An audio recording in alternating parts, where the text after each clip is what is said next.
Hey, Sanctuary fans and Spiritborn fans. I've got a Touch of Death builds for Season 10. This was absolutely hitting like a truck on the PTR. I can see this being one of the strongest builds in the game for Season 10. I think Spiritborn is going to be really good overall just because of Chaos Armor. But in this build, you'll see this is hitting like a truck. We're hitting for the trillions and trillions of damage. Along with that, you can see like our cooldowns are up all the time. This is really good. One for keeping our stacks up for our potency stacks for War of Crozier, which I'll go over later. And also our resolve stacks here, which is like keeping it 10 like all the time. But yeah, overall, it's just a really great build. So for Season 10, we've got a lot of changes, which I'll go over. Mainly with all the Chaos Armor, this offers us a lot of flexibility with the builds, which we just didn't have before. There's a lot of different options that we can use in this build, which just makes it amazing for gearing. And I'm really hyped to see like where we can go from here, and especially in like the seasons after. I think Spiritborn in general will be very strong because of all the Chaos Armor, and it just has a lot of really good unique items, mainly like the weapons, and all based on Rota We should see maybe like a Season 6 kind of similar builds, all based around Rota and the different Chaos Armor. And for this build here, Touch of Death, it's going to be similar again to those builds, but Touch of Death was just hitting like a truck, and it was probably one of the strongest builds that I saw on the PTR, getting like a pit, I think, of 120. So this was PTR, and the numbers are subject to change. Obviously, we'll have to wait and see what the patch notes bring us, and I'm pretty hyped to see what gets buffed and what gets nerfed after playing a fair bit in PTR. The main thing that was really cool was having Rota back, and I think this is going to be the basis for most of the Spiritborn builds, and especially for this build. On top of that, 0 mythics are required, and we just have a lot of flexibility that we can use. So patch changes on the Paragon nodes, we've got a slight buff. Previously on the Revealing Legendary node, 30% chance to knock down vulnerable enemies. You deal 30% increased damage to crowd control enemies. Now we get a 30% chance to knock down vulnerable enemies, and we get a baseline of 15% increased damage just in general, and then it's doubled against crowd control enemies. This in turn works with the new passive on the Gorilla Tree. Attempting to knock down an enemy increases your gorilla skills by 15% for 10 seconds. So that's a great buff there. On the item side, Harmony of Ebawaka, Sepa, Zontek, and Rod of Kepaleke all got buffs. And the Protector, which is the Gorilla Ultimate, got a 30% multiplicative damage increase. Well, 30% multiple now on the skill itself, which we didn't have before, and you're also unstoppable. For this build, we'll have the ultimate up all the time, so this means that we can save points by not having to get unstoppable in the skill tree, and so we'll have that damage increase on top of the new item Heshes, which I'll talk about in a sec. So how does this build work? How are we actually pumping out the huge damage? So Touch of Death itself strikes an enemy, deals 5% damage, and applies 300% poisoning over 9 seconds. When the infection expires or the host dies, a swarm hatches and seeks enemies for 9 seconds, dealing 10% damage per hit. We can have 3 swarms active at once. With the insatiable aspects, kills extend the duration of your active Touch of Death swarm by 0.2 seconds. When a swarm is replaced early, it bursts for 300% of the damage it would have done. This on a 2-hander will be doubled, so it will be 600%.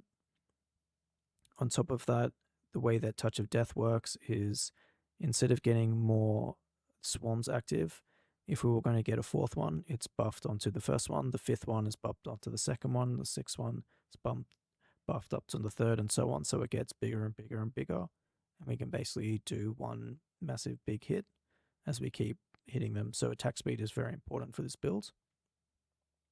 When Spiritborn first came out, Rod of Kepaleke was used for most of the builds. This is probably going to be the same for this season. However, it's not going to be in the weapon slot, which is why it's going to be amazing.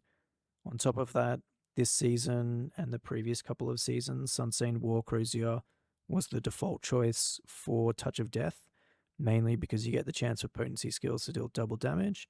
And then on top of that, you get a 250x multiplier, which is huge.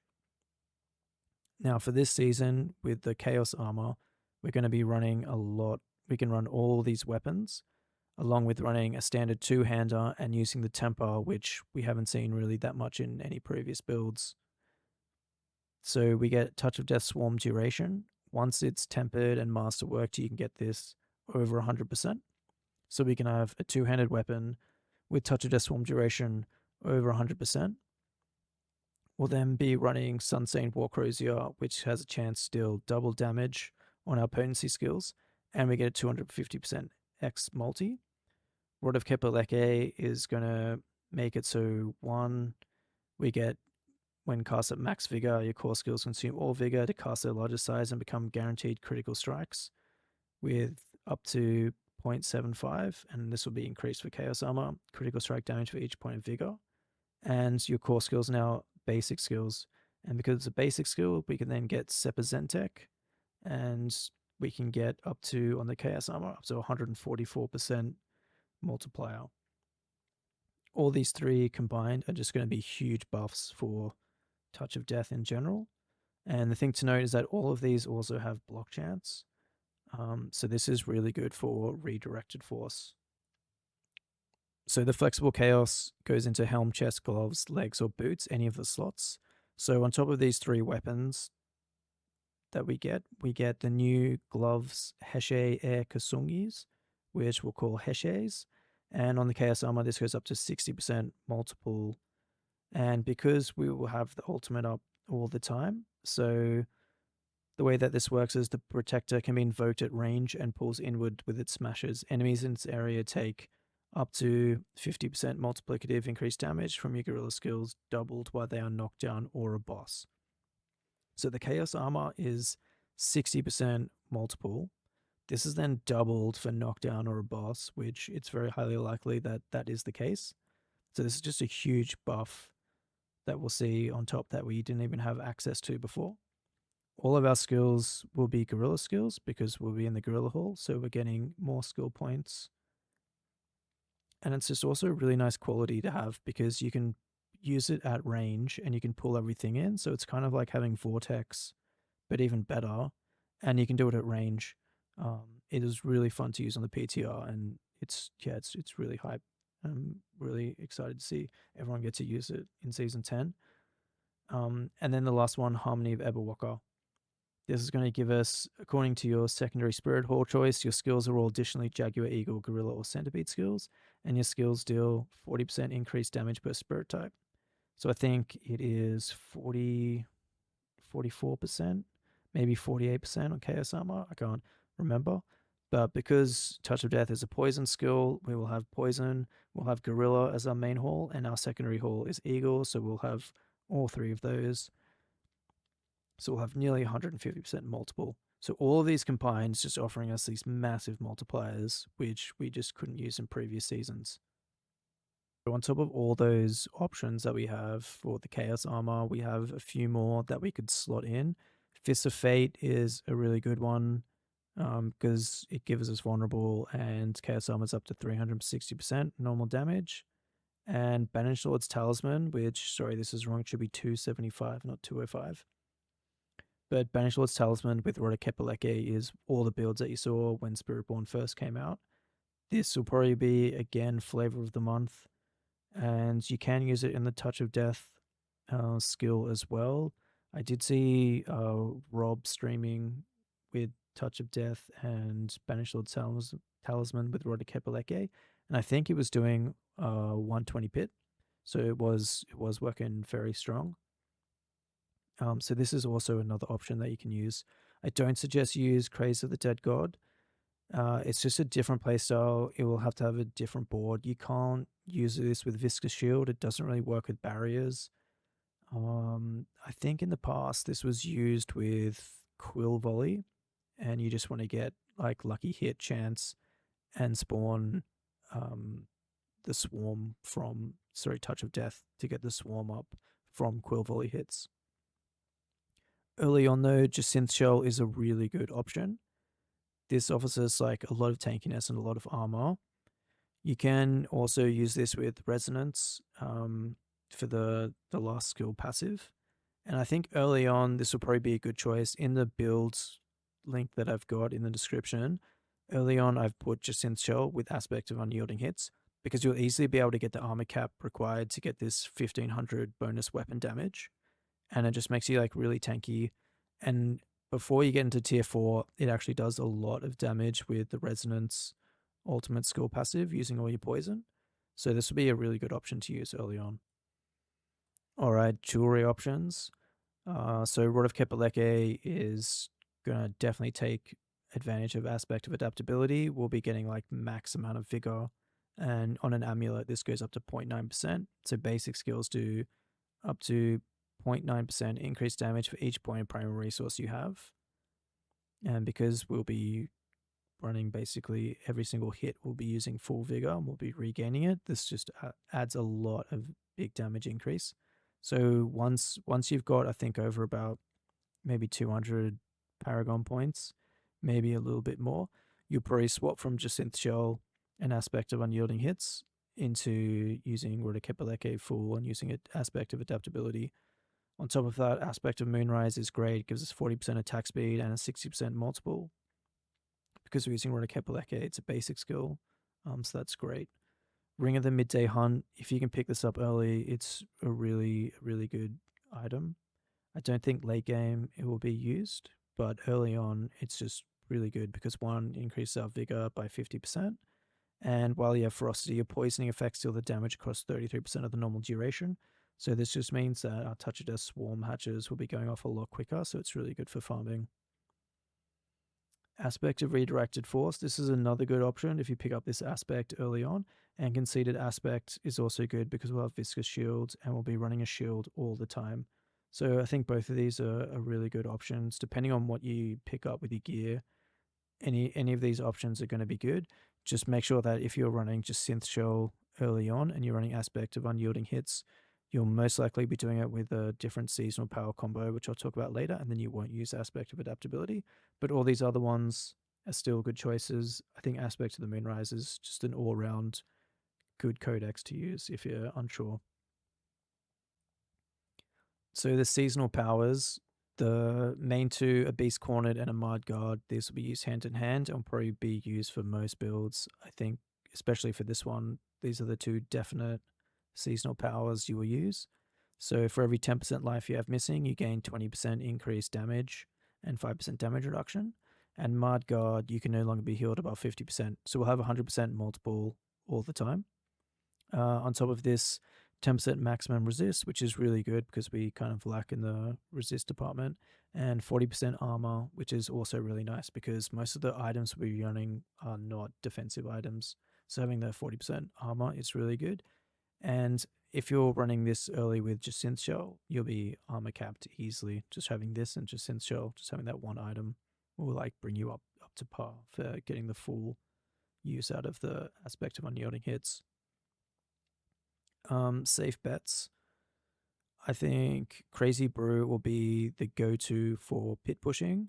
Maybe not for farming, because it does rely on using a healing potion, so you have to be spamming it all the time, and it could get a bit annoying. But with Rod of Kepaleke, 100% resource cost reduction is amazing, and then 80% increased attack speed is huge. So this is a really good seasonal power. And Alacrity is also a really nice one, which I think you would replace later on. But sorry, I think earlier on you'll use Alacrity and then replace with Crazy Brew. But Alacrity is just a flat 30% increase attack speed, which is really good for Rod of Kepaleke. All of these will, I guess, depend on the patch. But Back Off was doing the huge numbers. So one of the guys I was working with on the builds, he was getting up to 120% in like 120 trillion damage in like perfect conditions. But you can use this while farming because you can spam Touch of Death on a pack. You can go to another pack and then keep hitting it, and the swarm will increase in damage. And then because you won't be close to it, it'll get a 200% multiple damage, which is really good. Power Siphon. So I don't think any classes will be using this, maybe besides for Sorcerer with their mana shields. However, I was running this early on, and I have a video before where I was actually using this. So I was getting 100% multiple increased damage, but you reduce your maximum current resource by 20 for 6 seconds. So basically I had no vigor at all, but with Rod of Kepaleke, it's basic skill, and you don't need any vigor. So I wasn't using Rod of Kepaleke for its main purpose of doing a one big hit with a guaranteed crit. However, I didn't have any vigor issues at all, and I could just spam for days and then get this 100% multiple increased damage. So if you use this with just Synth Gel and Aspect of Unyielding hits, this is actually a really good early on. I think early on this is not really going to be looked at by many people, but I think if you incorporate this with just Synth Gel and Aspect of Unyielding hits, along with like you can use Aspect of Moonrise with this, you could use Conceited with this, you could use Aspect of Redirected Force with this. It'll actually be really strong. And until later, until you get like over 200 Paragon points, this might be the strongest way to power Rod of Kepaleke. But yeah, I guess we'll just see how the patch notes go.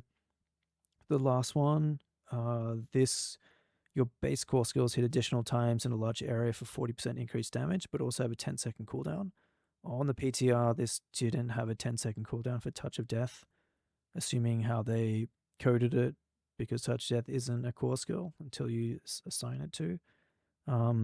So I'm assuming in live this won't be the case and we'll have a 10-second cooldown, so it probably won't be used, but just a FYI, this could still be possible, potentially, if it's not fixed. So for endgame items, the main items you will need, obviously, Rod of Kepaleke, Sunstained War Crozier, Heshes, and Harmony of Everwalker. And on top of that, there's a lot of options for Banished Lord Talisman, Fist of Fate, Seppen Zantek. And Shroud of False Death is probably the most nicest to have, only because it just gives you a lot of quality of life and a lot of tankiness. I'll probably end up using this. You won't do as much damage, so maybe for pit pushing, you might not use Shroud of False Death. But I think for most people, Shroud of False Death is just a really nice item to have. Ring of Starless Skies, again, is just nice. It offers us the regen, the attack speed, ranks to core skill, and the multiplier. It's just really nice to have. And that's what I got for you guys today. Thanks for listening to my TED Talk, and we'll wait for Season 10. Shout out to Rock the Axolotl. He's got most of the cooking done for the end game build, which I'll link the build down below in the description. I've got my build down below as well, and I've got a lot of different options as you're leveling up and gearing up, because there's like a bit of a requirement for Chaos Armor. You need to kind of hit a point where you need to be able to farm the Infernal Hordes first to get the Chaos Armor. So there's going to be like a bit of a different kind of build. But I've got the Paragon board, so you don't really have to change much, but just watch out because it's a bit lean at the start, just to make sure we get all the glyphs and Paragon nodes. And yeah, we'll just wait for the patch notes and see how we go. Thanks, guys.